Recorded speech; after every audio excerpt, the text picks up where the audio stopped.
would like to give the word to you, please. Thank you, Kun. Good morning, good afternoon, good evening, everyone. I hope you're all doing well. So today I'm going to be reading from Bhikkhu Bodhi's translation of Majjhima Nikaya number 7. And this is the Vatupama Sutta, the simile of the cloth. Thus have I heard, on one occasion, the Blessed One was living at Savatthi in Jeta's Grove, Anathapindika's park. There he addressed the bhikkhus thus, Bhikkhus. Venerable Sir, they replied, the Blessed One said this, Bhikkhus, suppose a cloth were defiled and stained, and a dyer dipped it in some dye or other, whether blue or yellow or red or carmine. It would look poorly dyed and impure in color. Why is that? Because of the impurity of the cloth. So too, when the mind is defiled, an unhappy destination may be expected. Bhikkhus, suppose a cloth were pure and bright, and a dyer dipped it in some dye or other, whether blue or yellow or red or carmine. It would look well dyed and pure in color. Why is that? Because of the purity of the cloth. So too, when the mind is undefiled, a happy destination may be expected. So here the Buddha is using the analogy of a cloth to the mind, and a mind that is defiled, which means it still has certain fetters in it. It still has certain hindrances that it's attached to, or certain things in the way of corruptions of the mind, the imperfections, as we'll see in the next part. And if that's the case, and the mind holds on to that, identifies with it, personalizes it, takes action from it, it causes itself, even in this very life, an unhappy destination in the way of the karmic effects of creating action, speech, and thoughts from such a mind. But if a mind becomes less and less defiled by correct action, by utilizing the Eightfold Path, through right effort, through mindfulness, through collectedness, and ultimately through insight, then that mind can expect a happy destination, as the Buddha says. And that could be the good effects of a mind that is less and less undefiled, that takes certain actions that are rooted in wholesome thoughts, rooted in wholesome intentions.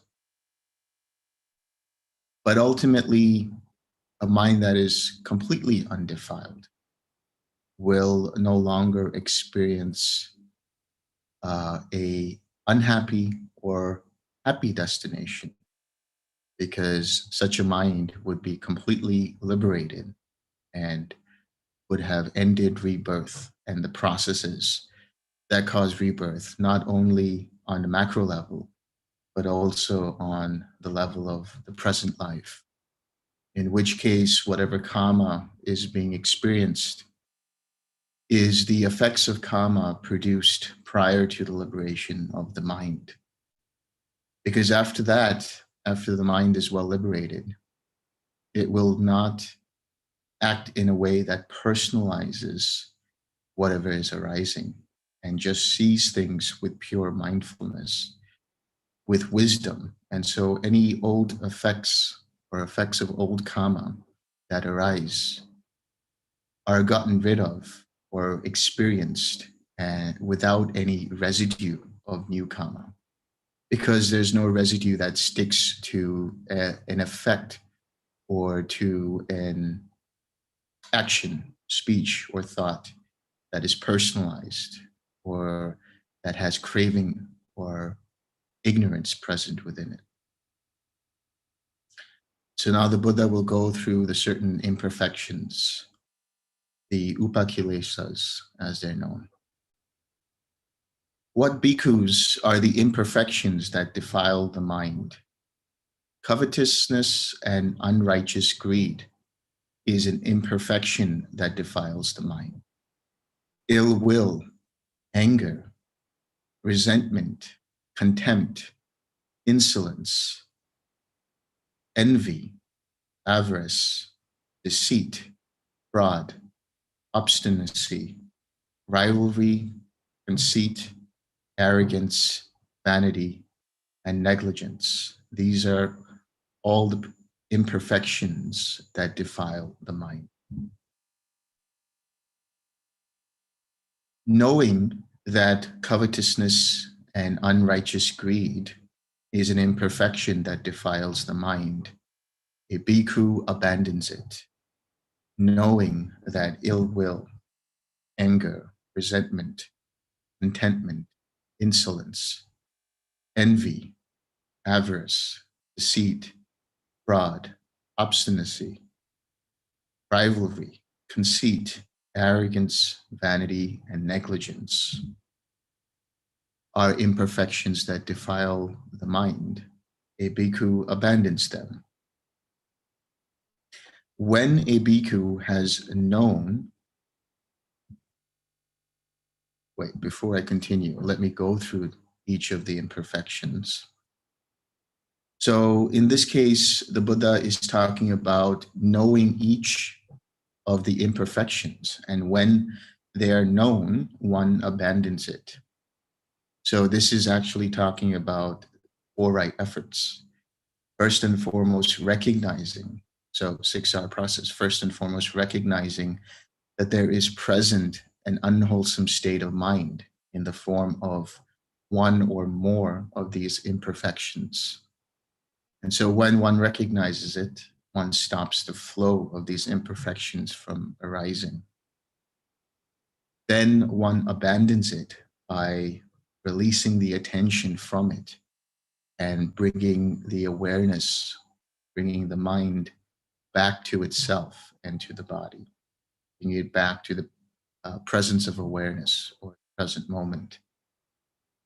And then one relaxes or tranquilizes the mind and the body, tranquilizing the formations related to those defilements, to those imperfections. Then one uses their smile, but in this case, one can also generate through returning to something that is an antidote to one or more of these imperfections, to these upakilesas, and we'll talk about those now. So in the 3rd right effort, one generates a wholesome intention, a wholesome state of mind, and then maintains the awareness of that. And then from there, one acts in accordance to that particular wholesome state of mind. So now here are the imperfections: covetousness and unrighteous greed. In essence, this is craving, this is lust, this is greed. It's a mind that inclines towards wanting something because it's afraid that it won't have any more of it. And so it craves for it. And this causes the mind to become deluded. And this delusion is essentially taking what is present as personal, taking it as self. And because of that, one becomes so blinded that one can even break the precept in trying to attain what one craves or trying to prevent the whatever is arising from going away. So this covetousness is this immense lust and greed for whatever has arisen, or wanting to keep it that way. So in that, one is unhappy with the present moment and thus causes oneself pain and suffering, and indeed can cause others pain and suffering when they break their precepts to get what they want, so to speak, because of that personal sense of self.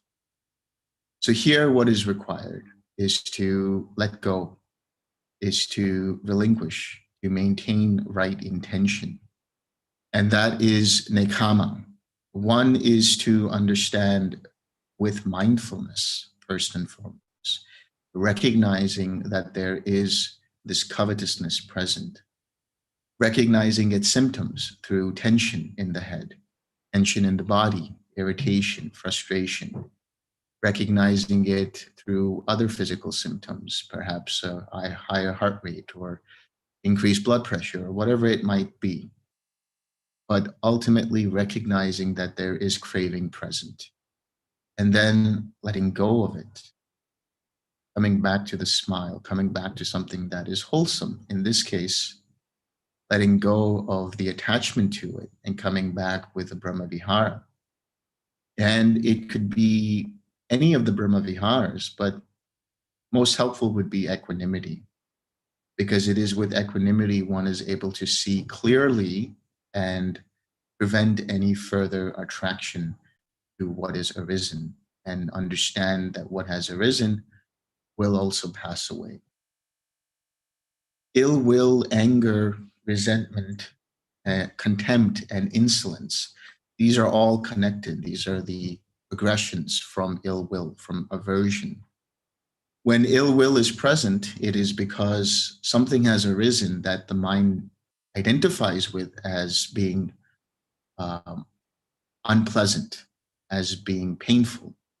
And so the mind tries to prevent it from arising further and wants nothing to do with it. And in that process, there is resistance, there is tension, there is then anger present if it doesn't go away. And if it's towards people and one holds on to that anger, it can result in resentment and even contempt. So contempt really is acting in a way that causes pain, acting in a way that can create pain to the other person that one doesn't want to deal with. And insolence is an extension of that. Insolence is also this arrogance that arises that one should be given respect no matter what, even if one is incorrect. And this insolence is because one considers another to be one's equal and so should be given the same respect, when in fact one is actually just not acting in a wholesome manner and doesn't realize it. So it blinds the mind, and in doing so causes further clinging, further being, rebirth of action that causes pain and suffering. So to let go of this, again, you have to recognize it. One recognizes this, lets go of it, and generates something that is wholesome. In this case, for ill will and anger, and for resentment and contempt, there can be the Brahma Viharas of loving kindness or compassion. And if resentment is deep rooted, if it's so deep that one can't let go and it causes one continual pain and suffering, then a forgiveness practice would be recommended. But once one lets go of that, then one continues to maintain loving kindness and one continues to maintain compassion. Envy is essentially jealousy. And this is envy and avarice both is an understanding, first and foremost with envy, is comparing oneself to the other and seeing that there's something lacking and perhaps the other person is better than you. That's the concept that arises. So for this, one should have mudita, one should have empathetic joy. Instead of denouncing in one's mind or even outwardly towards that person and their successes, one should see the benefit in having mudita and celebrating in their success and being happy for that person, having empathetic joy. And avarice in this case is more about not sharing, not having generosity. So the antidote for this really is having a mind that is generous, starting with the smile and not letting one's mind stay attached to things, understanding that all things that arise pass away. So holding on to things, holding on to possessions, holding on to concepts like credit, holding on to concepts like titles and things like that, these are all impermanent. And so one should develop the awareness of that. One should develop the awareness of impermanence, and then also the idea that because they are impermanent, they should not be considered to be something that can cause everlasting happiness. And so should not be considered as self. And then, of course, an active principle of this is generosity. To actively understand that avarice is present, let go of it, and then replace it with generosity, completely eradicates that avarice. Deceit and fraud. So this is really deception. Deception in terms of hiding one's own misdemeanors, hiding one's unwholesome states. And in doing that, that causes a lot of restlessness. It causes a lot of activity in the mind, and that can cause further hindrances from arising. And then fraud, of course, being fraudulent towards others, lying and so on, which can cause further hindrances to arise, can cause self-doubt, can cause doubt in one's own capacities and capabilities. So one should definitely maintain and uphold the precept of keeping oneself honest by being truthful, by not lying, and using right speech, abstaining from false speech. Obstinacy is really stubbornness. It's a mind that is essentially holding on to views, even if one sees that there is no fruit in holding on to those views, and sees that there is a better view to understand and uphold. Ultimately, even the attachment to right view, that is to say, the attachment to Dhamma, also has to be let go of.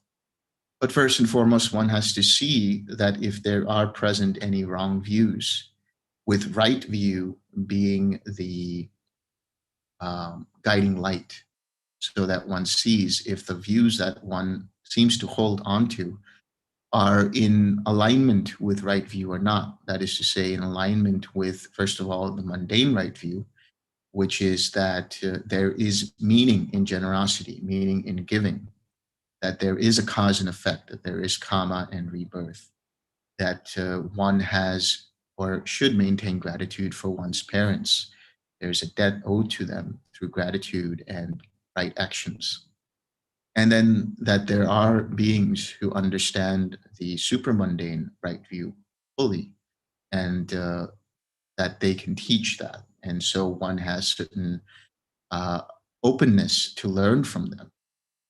And then, of course, the supramundane right view is the Four Noble Truths. So one has to see if the views that one keeps holding on to, that the mind continues to identify with and keeps personalizing, is it in accordance actually with the mundane or the supramundane right view, and ultimately with the Four Noble Truths, that is the supramundane right view.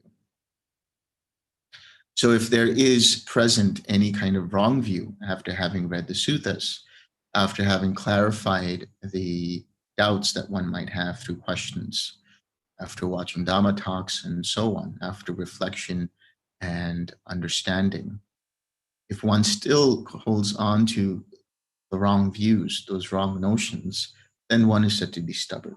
But if one lets go of it and embraces with understanding and investigation the right view, then one lets go of that stubbornness as well, lets go of that obstinacy.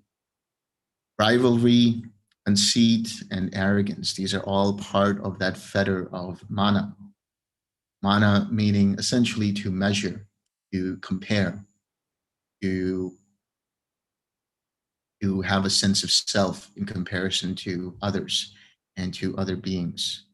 And it's very deeply ingrained in the mind because of continually personalizing and identifying with situations, with people, with views, with rites and rituals, and so on and so forth, with certain tendencies that accumulate into a sense of being. And the more one does this, the more the mind does this, the more that conceit gets deeply rooted. So one has to be aware, one has to be mindful whenever this arises in the way of rivalry, having rivalry or conceit or arrogance. So rivalry in this case is really seeing that there is somebody who is better than one, somebody who might be better than one, or whatever kind of concepts like that one has to let go of. Essentially being an island to oneself, not worrying about what others think, not worrying about where others are in the path. This can cause a lot of hindrances. This can cause a lot of blockages for one on retreat or off retreat, where one is continually thinking about other retreat participants if one is on retreat, or friends if one is talking about practices and so on and so forth, that they are at this level, but I am at this level, and so I need to be better, and so on and so forth. That is counterproductive to the entire path, and that will cause one continual suffering. So just relax, let go of that, and just be aware where one is, just for the sake of comparing where one was and where one, let's say, quote unquote, needs to be.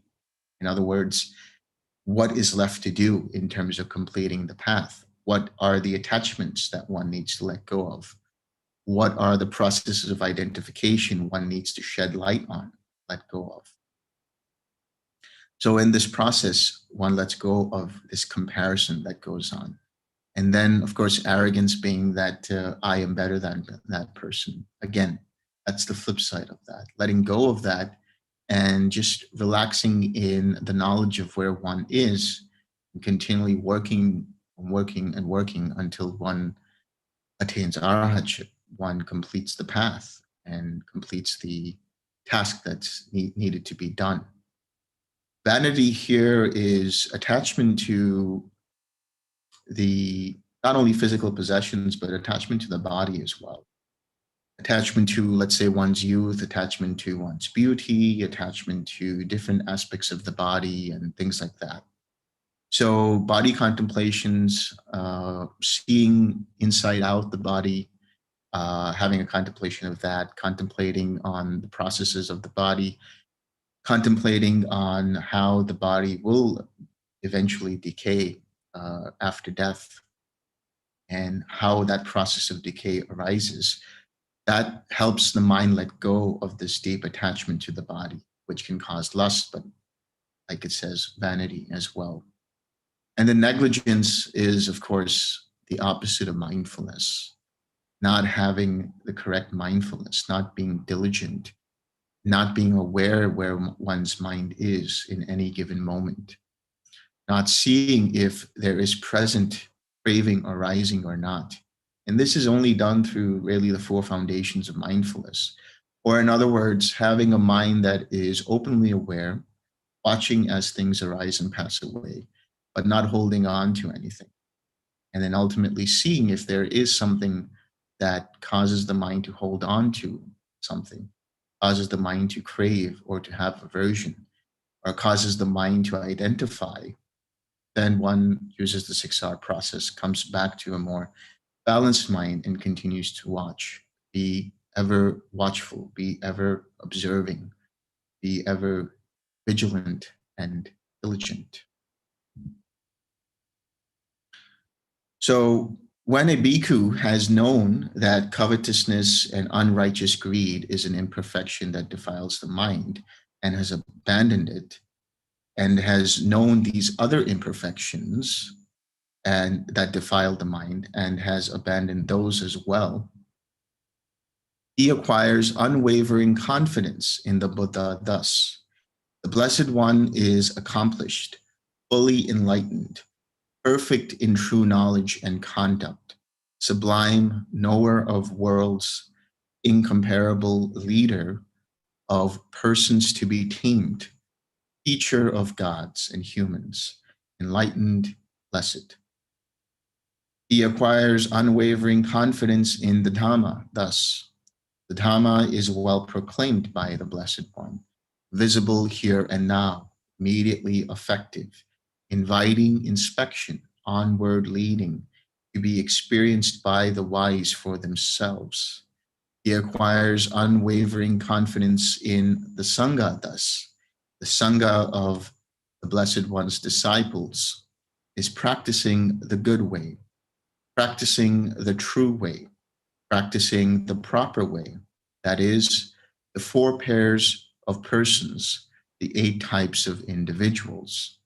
This Sangha of the Blessed One's disciples is worthy of gifts, worthy of hospitality, worthy of offerings, worthy of reverential salutation, the unsurpassed field of merit for the world. When he has given up, okay, let's stop there. So now this is about the faith really that arises. So it's a matter of having a mind that is first and foremost open and seeing the Dhamma and experiencing the Dhamma by actually having right effort, trying the practice for oneself and seeing how it's effective, seeing how it affects the mind in a positive way. So in the process of using the 6 Rs, in the process of doing the meditation, this naturally arises where one has faith and conviction, deeper faith and conviction in this process, deeper faith and conviction in the Buddha, and of course the Sangha. And then, of course, when one enters the stream, when one has stream entry, there is no more doubt present. There is now complete unwavering confidence. And this confidence is basically respect and reverence for the triple gem and understanding that without the Buddha, the Dhamma could not have been. Without the Sangha, the Dhamma could not continue to be taught, could not be continued to be maintained. So one has gratitude for it. And the recollection of this also causes further joy and rapture and happiness, which can be used as a starting point for one's meditation practice as well. So it says, when he has given up, expelled, released, abandoned, and relinquished the imperfections of the mind in part, meaning now they're going through stages. So once he has that confidence, I am possessed of unwavering confidence in the Buddha, and he gains inspiration in the meaning, gains inspiration in the Dhamma, gains gladness connected with the Dhamma. So now there is confidence in this practice because one has seen for oneself the endpoint, which is seeing after cessation of perception and feeling how this process arises through the links of dependent origination. And one, of course, lets go of the other fetters. One lets go of attachments to rites and rituals. And one lets go of this idea of a sense of permanent self, an idea of a self that is all pervading and all abiding. So now in part, which means one starts to let go in part. So then one can become a sakadagami, or one can become an anagami, and so on. So until one becomes an arhat. But here it says first that he gains inspiration in the meaning, gains inspiration in the Dhamma. He gains gladness connected with the Dhamma. This is pamoja, this happiness that arises naturally when you're practicing and seeing that it works, that you are getting further and further insights. You're getting deeper into the jhanas and you're understanding this process, and this causes one's happiness. It causes this happiness connected with the Dhamma. And then when he is glad, rapture is born. This is piti. Piti arises.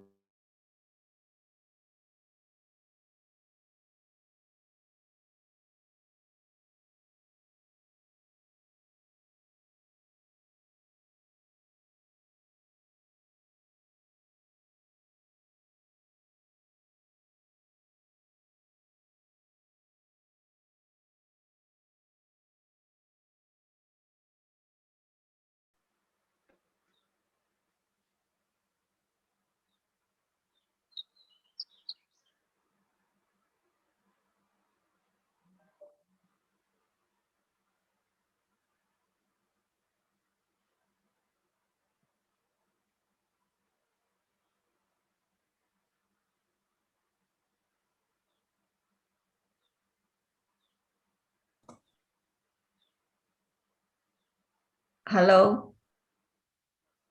I think we had an internet hiccup on Delson's side. Yeah, I think so. Okay, so we just wait.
Okay, let me continue. So as I said,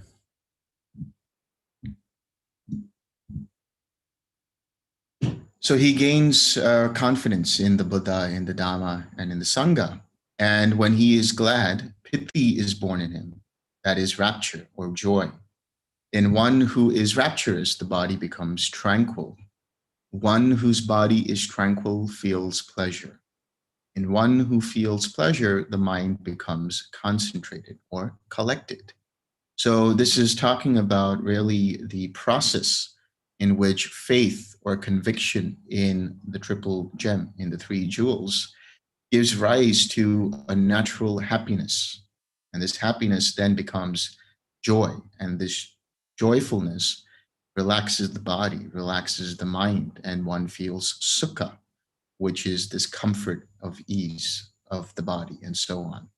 So, as we've spoken about before, there is this interconnection between joy and tranquility within the meditation process, within the 6R process, where one first relaxes and feels that happiness in the smile, and that gives rise to joy.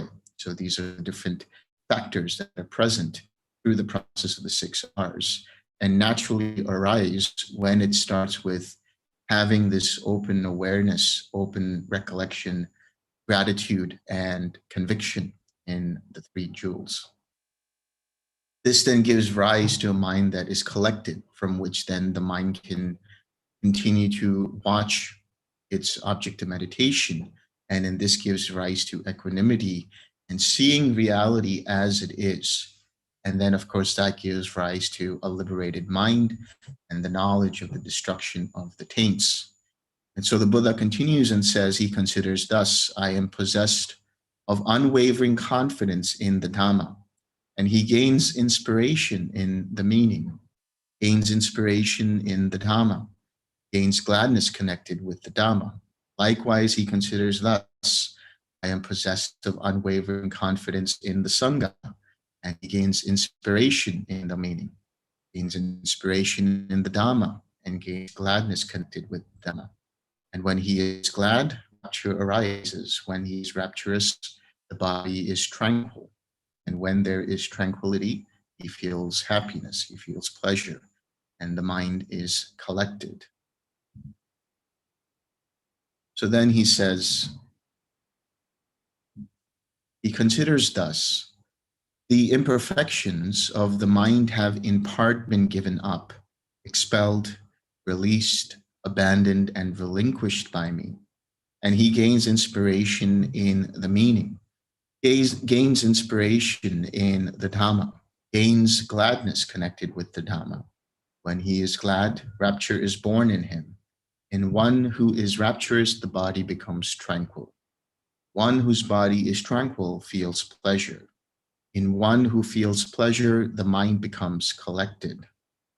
Now, at this point, the mind attains first and foremost stream entry by letting go of certain defilements, expelling and relinquishing certain defilements, then Sakadagami, and then now Anagami, as we'll see where he talks about, and he says, Bhikkhus, if a bhikkhu of such virtue, such a state of collectedness and such wisdom, eats alms food consisting of choice hill rice, along with various sauces and curries, even that will be no obstacle for him.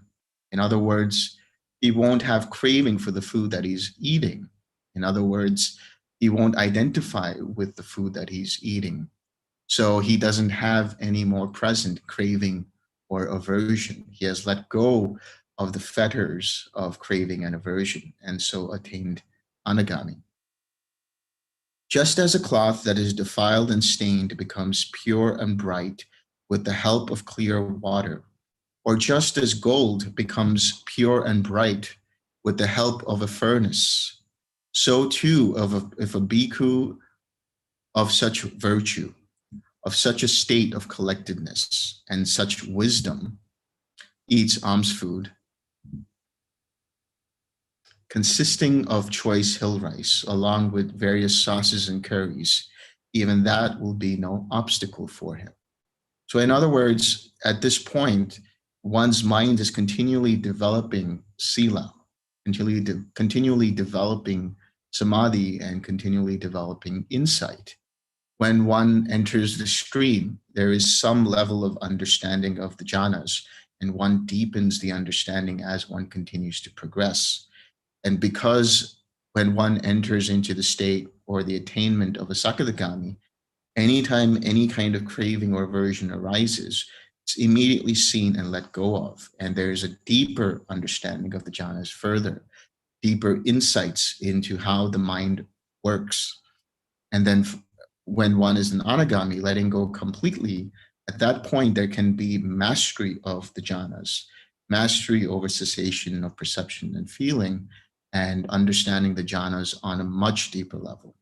And so the mind becomes so purified and so bright, so malleable, that it is easy for one to be able to see the links of dependent origination.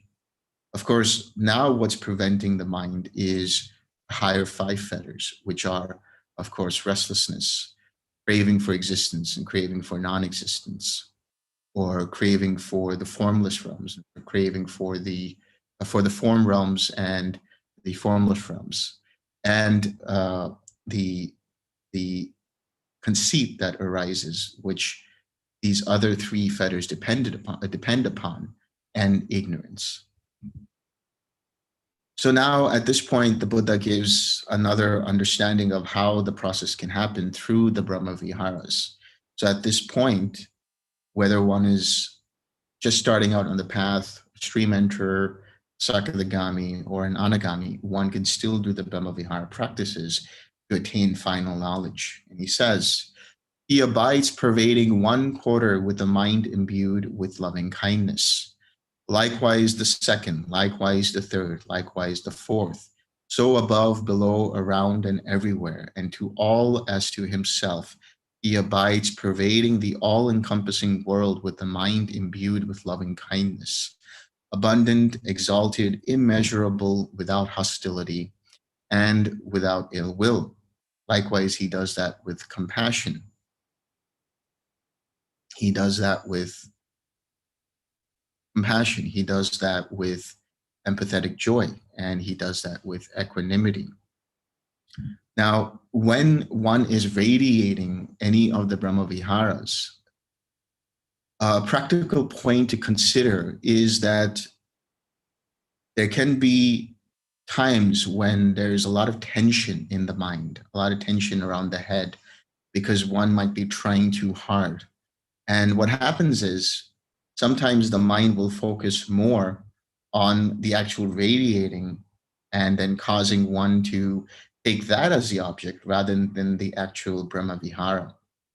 So to let go of this attachment to that, one can just, for the first few minutes, allow the mind to sort of sink into one of the Brahma Viharas. So if one starts with loving kindness, one can do that with compassion, empathetic joy, or equanimity. One just allows the mind to rest and abide in that experience of the Brahma Vihara.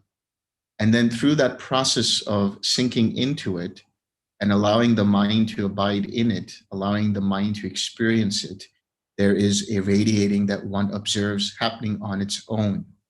So one doesn't need to completely focus on trying to radiate, which causes the identification process, which causes the personalizing process. Instead, one just observes that there is an intention, like a little drop in the water or a pebble in the water that causes ripples.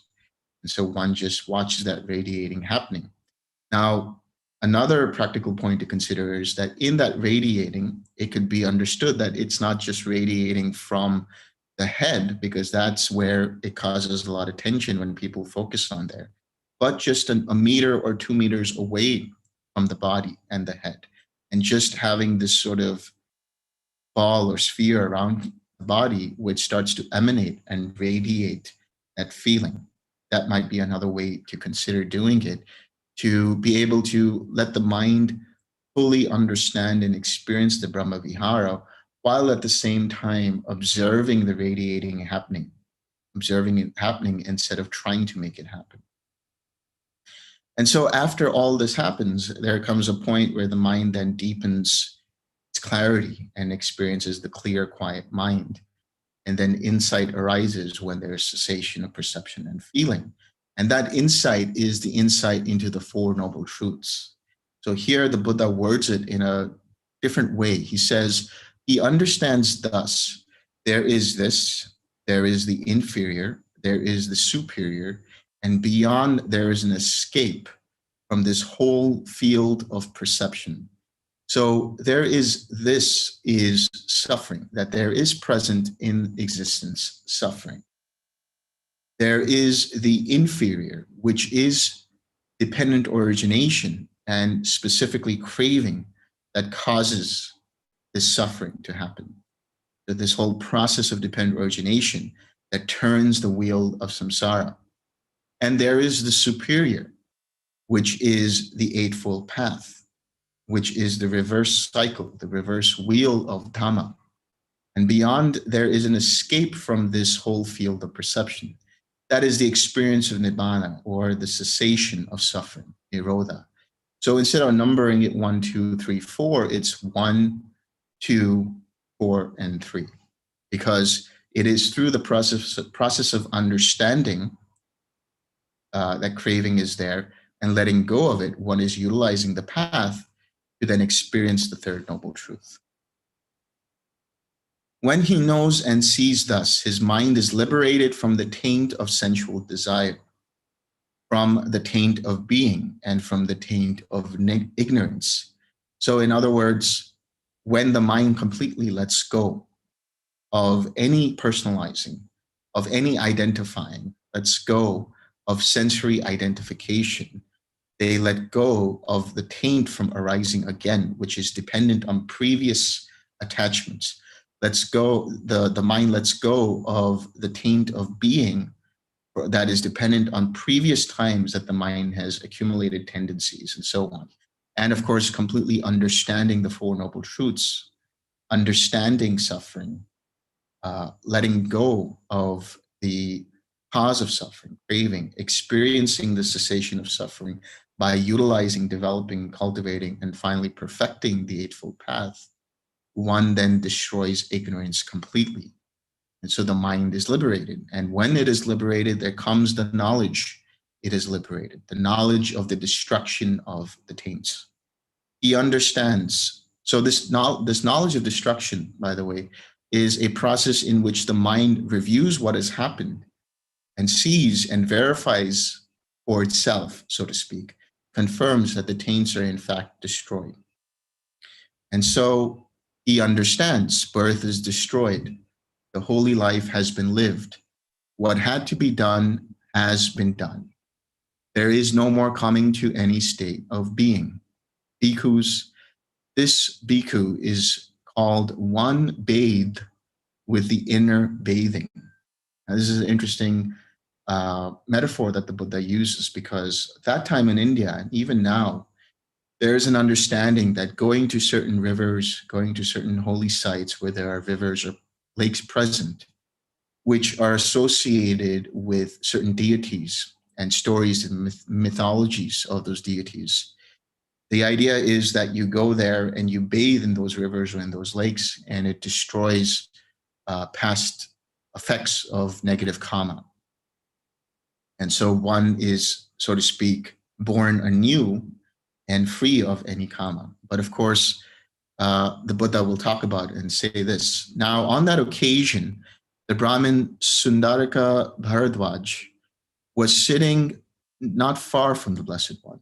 Then he said to the Blessed One, "But does Master Gautama go to the Bahuka river to bathe?" "Why, Brahmin, go to the Bahuka river? What can the Bahuka river do?" "Master Gautama, the Bahuka river is held by many to give liberation. It is held by many to give merit, and many wash away their evil actions in the Bahuka river." Then the Blessed One addressed the Brahmin Sundarika Bharadwaj in stanzas. Bahuka and Adhikaka, Gaya and Sudarika, too, Prayaga and Saraswati, and the stream Bahumati. A fool may there forever bathe, yet will not purify dark deeds. What can the Sundarika bring to pass? What the Prayaga? What the Bahuka? They cannot purify an evildoer, a man who has done cruel and brutal deeds. One pure in heart as evermore the feast of spring, the holy day. One fair in act, one pure in heart, brings his virtue to perfection. It is here, Brahmin, that you should bathe. You make yourself a refuge for all beings. And if you speak no falsehood, nor work harm for living beings, nor take what is offered not, with faith and free from avarice, what need for you to go to Gaya? for any well will be your Gaya. So in other words, it is really our actions that determine our next set of circumstances. It is our choices. It is the way we perceive what is arising. It is the development of wholesome intention, the development of wholesome speech, the development of wholesome action that purifies and finally lets go of the effects of negative karma. Ultimately, as was mentioned earlier, for one with a fully released mind, for the Arahat, there is no more new karma generated because one has completely let go of the identifying process.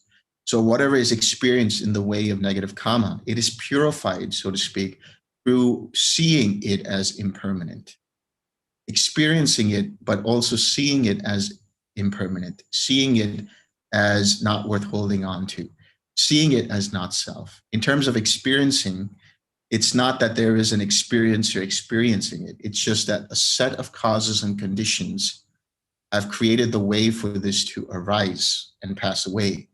But if there is a clutching onto in between the arising and passing away, then there will be craving, there will be clinging, there will be being, there will be rebirth of action, and then further pain and suffering. But if one just watches it and lets go without identifying it on even a mental level, then no further actions or reactions will arise from that.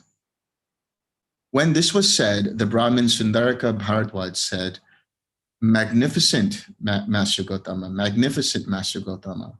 Master Gautama has made the Dhamma clear in many ways, as though he were turning upright what had been overthrown, revealing what was hidden, showing the way to one who was lost, or holding up a lamp in the dark for those with eyesight to see forms. I go to Master Gautama for refuge, and to the Dhamma, and to the Sangha of bhikkhus. I would receive the going forth under Master Gautama. I would receive the full admission." And the Brahmin Sundaraka Bharadwaj received the going forth under the Blessed One, and he received the full admission. And soon, not long after his full admission, dwelling alone, withdrawn, diligent, ardent, and resolute, the Venerable Bharadwaj, by realizing for himself with direct knowledge, here and now entered upon and abided in that supreme goal of the holy life, for the sake of which clansmen rightly go forth from the home life into homelessness. He directly knew birth is destroyed, the holy life has been lived, what had to be done has been done, there is no more coming to any state of being. And the Venerable Bharadwaj became one of the Arhats.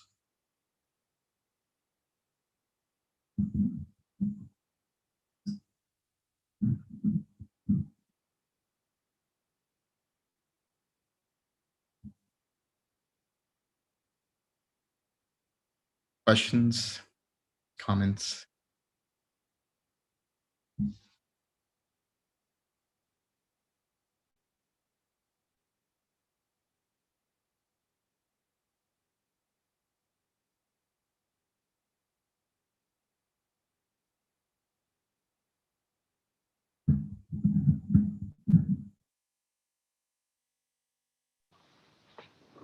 Hi, Delson. I have one question. I think we talked about this in one-on-one, but the benefit of everyone here as well. Yes, we do kind of notice if a craving comes up, when we are in formal sitting, but needed a lot more practice to notice in day-to-day activities as well. But however, noticing of a clinging, come up to the clinging stage in the dependent origination, it's like letting go in that part is a little bit more difficult. And you explained it to me once, and it is really wonderful. And if you can do that again, thank you. Well, if I can remember correctly, I'll explain it. You will.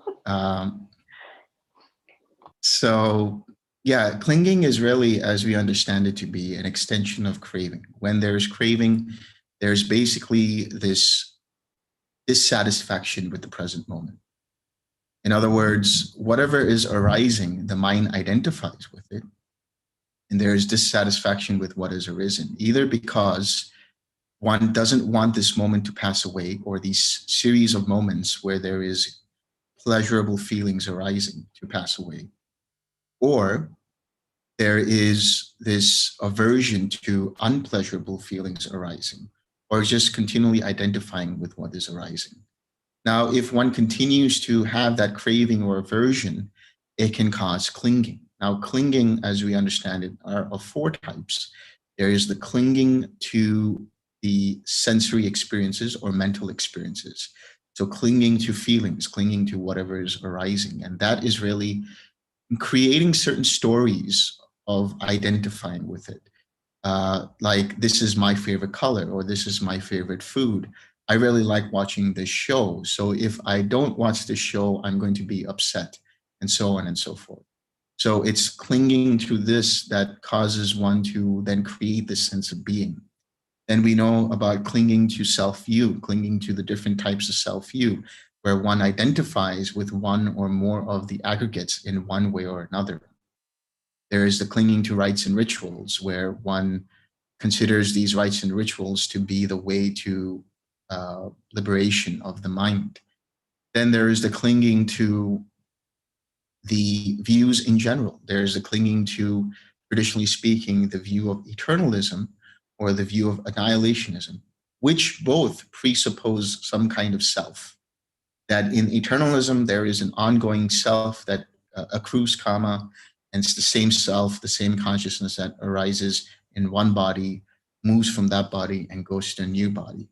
Or the annihilationist view, which is that the self is the same as the body, feeling, and so on. And when they are gone, when that is destroyed, extinguished, so is the self. So it still presupposes that there is a self that is identical with any of these five aggregates. Now, in that process of clinging, when you to see that the mind starts to create defense mechanisms for holding on to it rather than seeing it for what it is. So in the case of craving, there's just this identification going on. There is this, I hope this continues, which is the craving, or I hope this goes away soon, which is the aversion. But there is the I am still present. Now in the clinging, what happens is the stories, the proliferation becomes even more intense, where the stories that arise are now defending some kind of sense of self, that I'm liking this because it's good for me.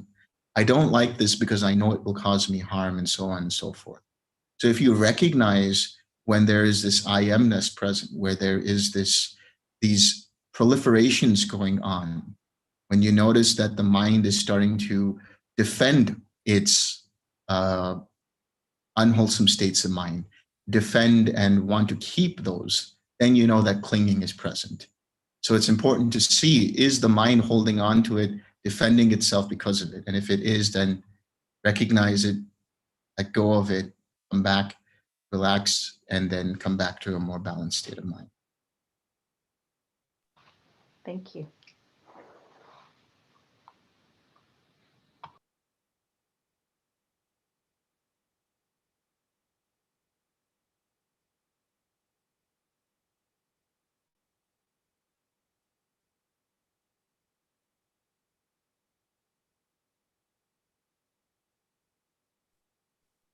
Yeah, Jason, I have a question. Yes. You mentioned that we can radiate not only through our head, but did you mean that through our body as well? Or could you explain more about it? Thank you. Yeah. Basically, what I'm saying is that you don't need to focus so much on radiating from the head or radiating from the body itself. Spend more attention on the feeling of the Brahma Vihara itself for the first few minutes. Just allow the mind to experience whatever Brahma Vihara it might be that you want to start off with. loving kindness, compassion, empathetic joy, or equanimity. And then allow that sort of mind to sink into that, and then just experience or watch how it starts to create this feeling of radiating. See, when the mind is so satisfied with loving kindness, satisfied with compassion or joy or equanimity, it has a tendency to want to radiate. So you allow that natural inclination to radiate arise. You want to see that happen and just observe how that process radiates on its own. Now, on the physical component or the practical component, what I'm saying is it depends on what works for you. Some people want to radiate from the head, but they focus so much on just the physical presence of radiating from the head that it causes tightness. So what I'm saying is instead, you can imagine sort of like a halo, sort of like a meter or 2 meters away from which the radiation happens. So you're focusing less or looking less at the physical component of that and more aligned towards radiating. Now, some people are comfortable with actually radiating as if it's coming from the whole body. I would say it doesn't matter whether it feels like you're radiating from the body or from the head. What I'm saying is look more towards, in those first few minutes, experiencing and letting the mind get comfortable with that Brahma Vihara, and then to let that natural inclination to radiate arise and watch how with the attention to that, it starts to naturally radiate.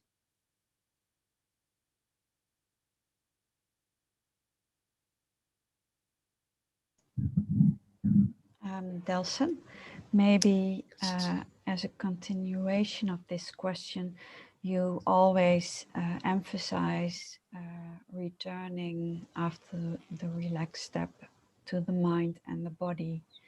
However, I'm not sure if we should still do that when in the arupa jhanas, because I was wondering whether that emphasis on the body will hold the process of entering the arupas. Yeah, that's a good point. And to that, I would say it's better to just return to the mind. Once you're in the arupa jhanas, return to any tension or any kind of uncomfortable feeling that might arise in the mind, to let go of that. But when I say mind and body, I say it in general terms. But specifically, when it comes to the arupa, you want to just come back to the mind. Thank you. You're welcome. We'll wait for a few more seconds, see if anyone else has any questions.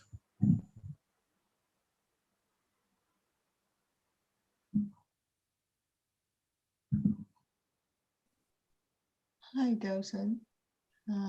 I have one question regarding to what you have been mentioning just now on the radiating, and also like on one of your Q&A sessions when you are suggesting us to watch the deeper observation of the change of feelings in terms of instead of going back quickly to see the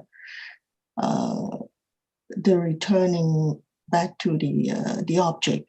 So to see how the feelings, I have a little not so clear about how to distinguish a deeper observation towards investigation. Like it becomes like more if we are like slowing down and watching the line of getting into a deeper feeling and investigation. How should we be able to distinguish that further, like looking it becomes into an investigation? May you just help me or give me some suggestions? Yeah, thank you. So to clarify, I just wanted to ask you, are you referring to the actual 6R process, the steps of the 6 Rs? Or are you referring to the factors of the jhana? Or you were mentioning how the feeling changes. So are you talking in terms of how the feeling changes from loving kindness to compassion? It's the changes from what the jhana situations. Like we're looking at how your mind flows from one to another. But should we be looking closely? Or I was once like commented by Bhante that I'm going into investigation when I was slowing down the process of like watching. So I wasn't sure when you were like mentioning about a deeper observation of the levels of the changes from the jhanas. Is it like would it become an investigation, or which is the line to draw? Yeah, I'm still like not too sure there.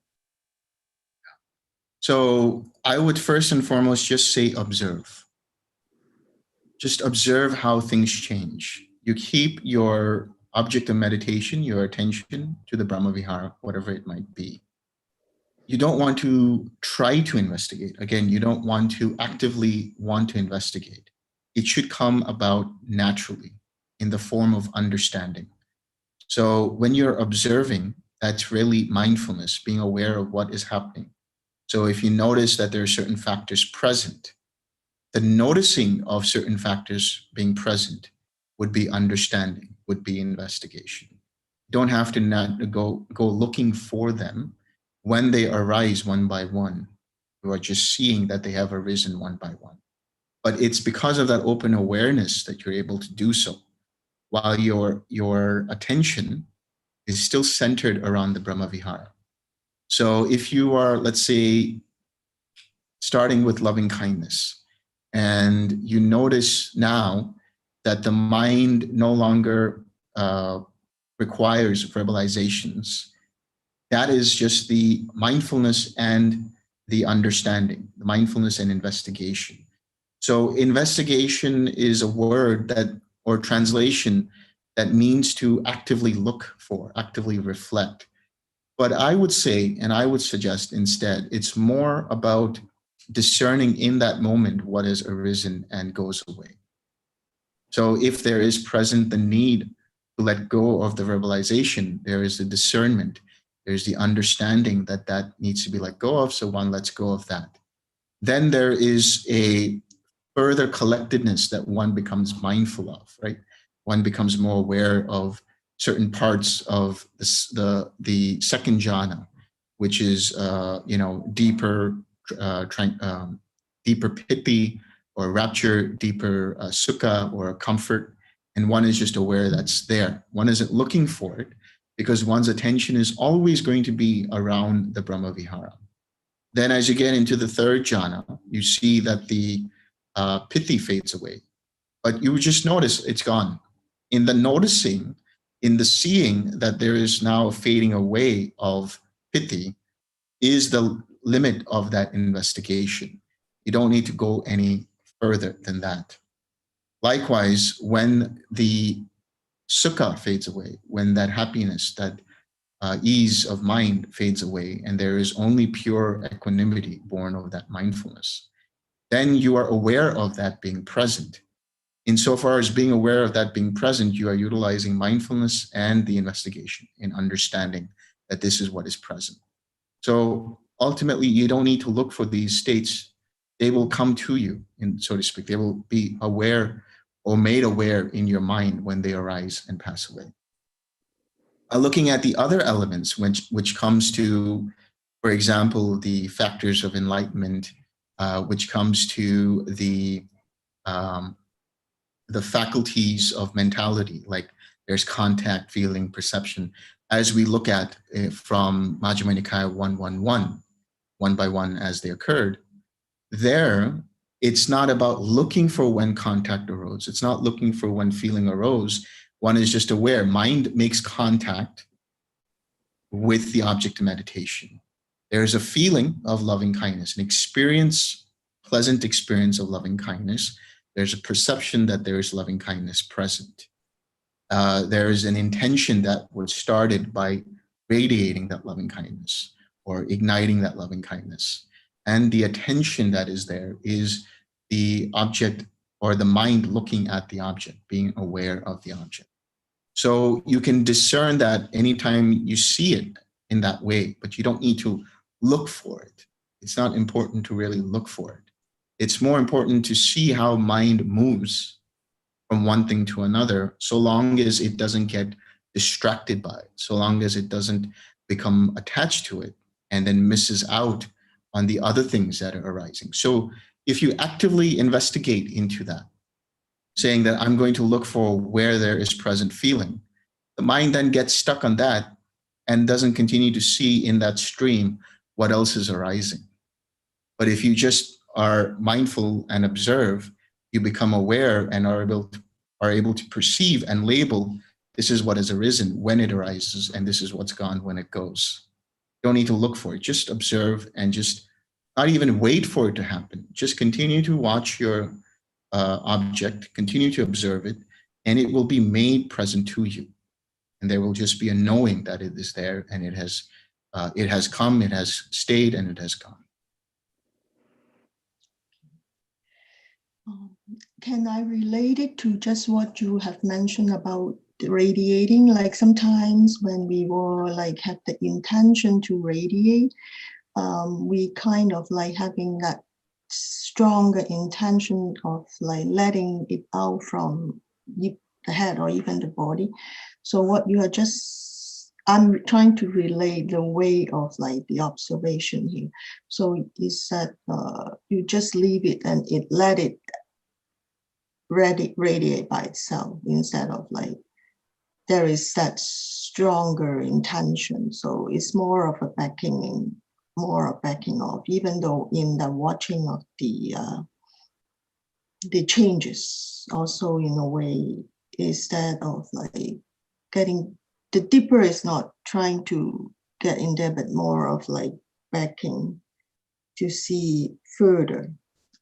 I think I got a little bit better, hold of it. Yeah, okay. Well, thank you very much. Yeah, please continue, yes. Yeah. You see, please in the radiating, when you're radiating, what's happening is there's already an intention present. But as you said, it doesn't need to be that strong of an intention. It's just first you have loving kindness present, and you're just watching how it naturally inclines towards wanting to radiate. Because when the mind is content with feeling that loving kindness, when it's content with feeling that compassion, just as it is, then there is a natural inclination. You will start to see, once you just let the mind sink into it, you'll start to see that there is an intention that arises naturally to want to radiate.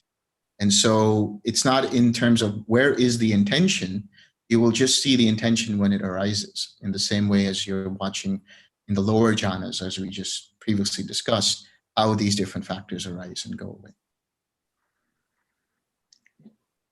Awesome. Sorry. You want to continue? Go ahead. No, I'm fine. Thank you. Yeah, thank you, Delson.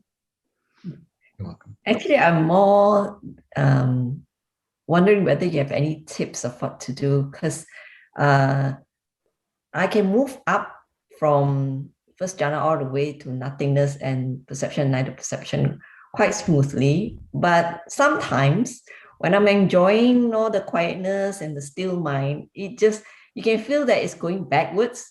It sort of suddenly decided to go back to the stage that is radiating, and it gets so strong. Well, then I started to feel there's craving, wanted to stop. I want to go back to, obviously, to the still mind. And it doesn't work. So most of the time it ended up, I just open my eyes and start all over again. Is there another way of doing it? Or I just have to leave it be? Yeah, I would say, when you have that smooth transition from the first jhana, second, so on, until nothingness, and then the mind just becomes quite, silent and radiant on its own, you have that quiet mind as your object. Allow the mind to rest in it, but don't try to observe the quiet mind. Again, you're just letting the mind rest in itself. When you see that there's a desire to go back, it could arise from restlessness. It could arise because the mind is so close to inactivity that it desires some kind of activity, because it's so used to having some kind of experience. So it could arise because of restlessness that can cause then the craving for a previous jhana, a craving for a previous experience. when you notice that, then you want to use the tranquilizing factors of enlightenment, which is to say, you have the mindfulness present that, there is this desire to go back. There is some kind of restlessness arising. You use tranquility. You use collectedness, which means you tranquilize the mind first and allow the mind to rest after that, collect itself around the quiet mind again. And then equanimity is just watching things as they arise without wanting anything or not wanting anything. Right? So try doing that first and see if that works. But if it seems like there's a deeper reason why the mind, maybe it's the intuition at that point saying that the mind requires to go back, then you can go back. But then don't just radiate very strongly. Just let the mind sink back into whatever factor of that jhana it was, whether it was loving kindness, compassion, or joy, or equanimity. Just allow it to just sink in there, experience it, and just watch the radiating happen again. And then naturally it will go towards quiet mind yet again. Okay. Understand. Thank you.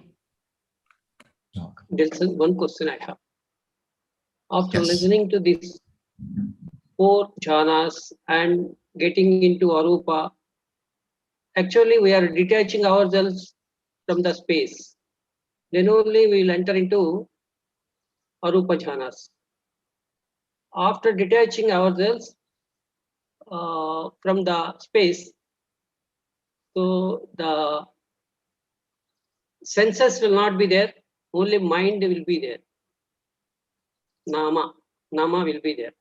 That nama is not particular about spatial location, and it is equivalent to our deep sleep or dream. Is it correct or not? Am I? You're talking about from the first arupa jhana onwards. There is no more present. Yeah, there is no more present sensory contact, physical sensory contact. It's just really mental contact that's arising. Yes. That state of deep sleep, or that feeling of deep sleep that you experience, or the dream state that you experience outside of, when you're sleeping, when you have that experience of dreams and so on, that is happening in the realm of the mind. So in that, there is, for example, in a dream, there can be a mind-made body, which experiences certain things. And so you can have certain experiences of seeing certain colors, you can have experience of hearing, you can have experience of touching, basically all of the different senses you can still have an experience of through that mental body, which is happening on an arupa level, because there is no interaction with the body and the outside world at that point, when the body is asleep. So arupa jhanas are not visualizations. They are not at all, we are not visualizing them. Because one after one, they are progressing. Yeah. One after one, they are progressing. That's depending on our collectedness. That is what. That's correct. That's correct. Can I say? Thank you. Yeah, it's more of a mental experience than a seeing. Like even in your, let's say, so to speak, your mind's eye, you're not actually seeing a spaciousness. Although it can happen that somebody whose formations are related to the eye faculty are very strong, that they might have a perception of seeing some kind of spaciousness. But usually what happens is it's more of a mental experience of spaciousness. And then when it comes to infinite consciousness, even there, even if you're hearing the clicks or you're seeing something, it's happening within the mentality.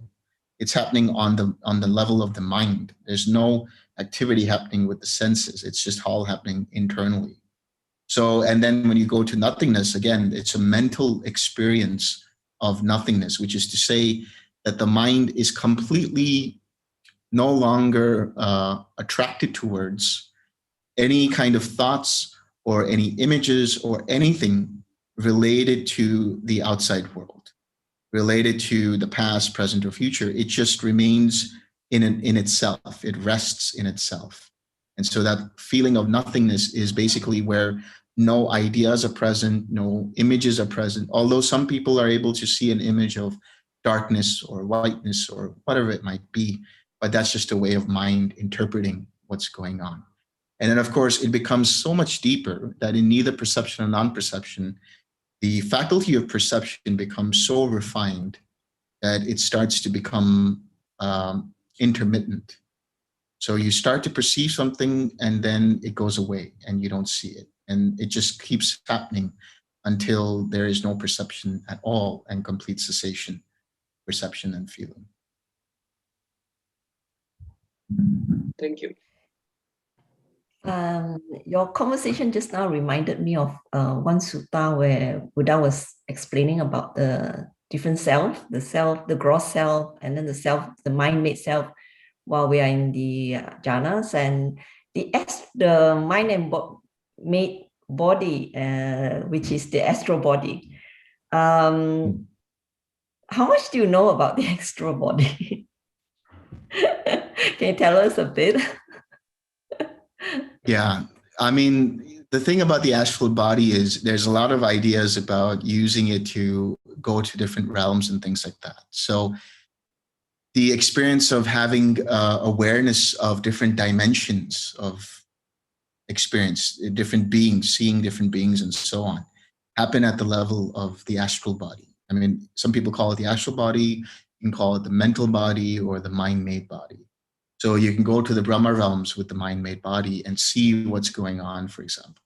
So when people have experiences where they're doing astral projection, as they call it, or lucid dreaming or something like that, it could be that they're having an experience of higher realms or even lower realms if they somehow slip into that. But that's really what it is the ability to experience different dimensions through that process.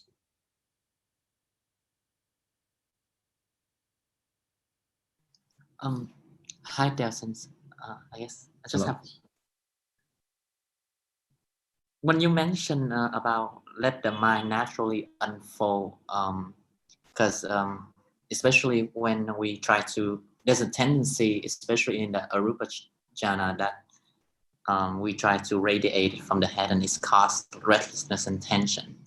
But I found it's also helpful that sometimes if we radiate on top of the head instead of the middle, it's actually a lot, it's caused much less restlessness. I'm not sure it is similar to the way that you describe about radiated from 1 or 2 meters away from the head. Yeah. Yeah, if that works for you, then you should continue doing that. I would say, generally don't put too much importance or emphasis on the practicalities of, do I need to do it from the middle of my head? Do I need to do it from here, there, wherever it is? If there is radiating happening and there's no tension present, you're good to go. Okay. So, in a way that, so we need, in a way that we should feel like joy, enjoy the process, like have the content feeling of whether or not any of the Brahma Vihara, right? Yeah, you should definitely have contentment, which is to say that you allow the mind to observe in the present moment whatever Brahma Vihara is present, right? And you're content, you're not looking to do something with it. Because then that's what causes the agitation, that's what causes the craving and restlessness and so on. But if you're in the present, meaning just watching it happen, just having the awareness of it happening, then you are naturally content because you're naturally just being aware. Thank you, Desmond. You're welcome. Just one simple question. So after this Rupa is over, time is over, we'll speak next time if it is. Can you allow me, please? Oh, go ahead. Yeah, go ahead. After the Rupa jhanas only, the problem started in our literature. This particular dream state, deep sleep state, and other things they brought into the picture unnecessarily without having the idea of tranquil arupa aware jhanas, what we are discussing. This is what actually the crux of the problem in the Upanishads or anything, whatever I want to say. That is what I come to know. Yes, I understand. Is it correct? Yeah. Yeah, I'll Aham say, Brahmasmi, I am Atma Brahma. All these words came unnecessarily, only verbose there. Not experiencing properly, just explaining with the help of their own mind. Thank you. That's right. Yeah, basically that's a good way of looking at it. You know, there is the understanding that there is this all-pervading, ever-existent consciousness, which is present in the waking state, in the dreaming state, or in the, as well as in the deep sleep state. Deep sleep. And it's all-pervading. Yeah, deep sleep as well. So they have different words for it in the Upanishads. And in that process, because of that absorption kind of concentration, it caused that mind, when it was seeing it, to understand it in that way. That this seems to be that the awareness is present at all times. But if you go deeper in the sense of not becoming more absorbed, but opening up your awareness, then you see that this consciousness arises and passes away dependent upon each moment of an experience, each atom or iota of an experience, meaning there is a consciousness dependent upon the experience of infinite space. There's a consciousness dependent upon the experience of infinite consciousness itself, where you see the arising and passing away. So, and same with nothingness. So there's a perception, there's a consciousness and feeling dependent upon that experience. So when you see it in this way, instead of absorbing the mind in that feeling of, let's say, infinite space, because what happens and what has happened because of seeing it in the Upanishads is that this experience of Satchitananda, which is that I am always existing in all space and in all time. And this experience of Aham Brahmasmi, as you said, arises from that. So that arose and is dependent upon a mental experience still. If anything is still dependent upon a mental experience, it is then considered to be conditioned. It's still not the unconditioned at that point. Thank you. Thank you very much. You're welcome. Okay. I think we can share some merit now.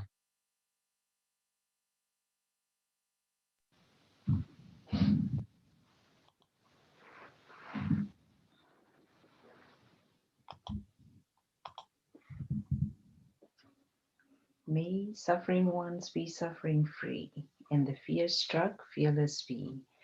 May the grieving shed all grief, and may all beings find relief. May all beings share this merit that we have thus acquired for the acquisitions of all kinds of happiness. May being inhabiting space and earth, devas and nagas of mighty power, share this merit of ours. May they long protect the Buddha dispensation. Sadhu.